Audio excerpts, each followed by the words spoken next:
Le livre d'Ésaïe se compose de 3 parties. Les chapitres 1 à 39 sont la prédication du prophète Ésaïe au 8e siècle avant le Christ.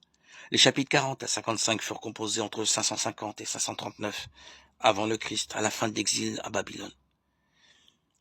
Les chapitres 56 à 66 furent écrits après l'exil. C'est dans le second Ésaïe que se trouvent les poèmes du serviteur de Dieu. Et qui est ce serviteur?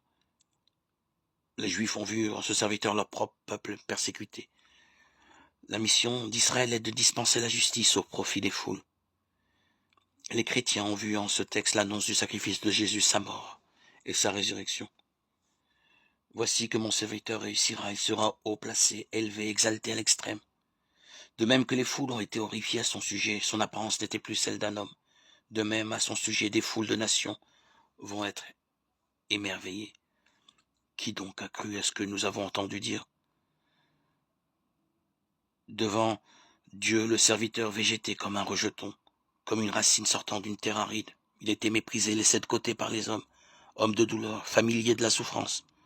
En fait, ce sont nos souffrances qu'il a portées, et nous l'estimions touché, frappé par Dieu et humilié. Mais lui, il était déshonoré à cause de nos révoltes. Dans ses plaies se trouvait notre guérison. Nous tous, nous étions errants, chacun vers son chemin, et le Seigneur a fait retomber sur lui la perversité de nous tous. Brutalisé, il s'humilie comme une brebis devant ceux qui la tondent. Elle est muette. Lui n'ouvre pas la bouche. Oui, il a été retranché de la terre des vivants. À cause de la révolte de son peuple, le coup est sur lui. Bien qu'il n'ait pas commis de violence et qu'il n'eût pas de fraude dans sa bouche, le Seigneur a voulu le broyer par la souffrance. Il verra une descendance, il prolongera ses jours.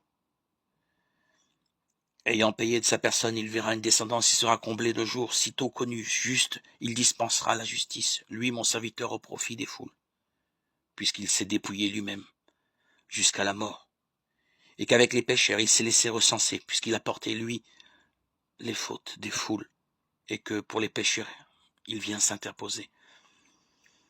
Ésaïe chapitre 52, 13 à 53, 12. En ce texte d'Ésaïe, il est dit que la souffrance volontaire peut être féconde. Dans ses plaies se trouvait notre guérison. Comment le comprendre? En prenant conscience de la force du mal. Il a payé de sa personne pour nous tous. Certains maux peuvent se combattre avec des moyens plutôt extérieurs.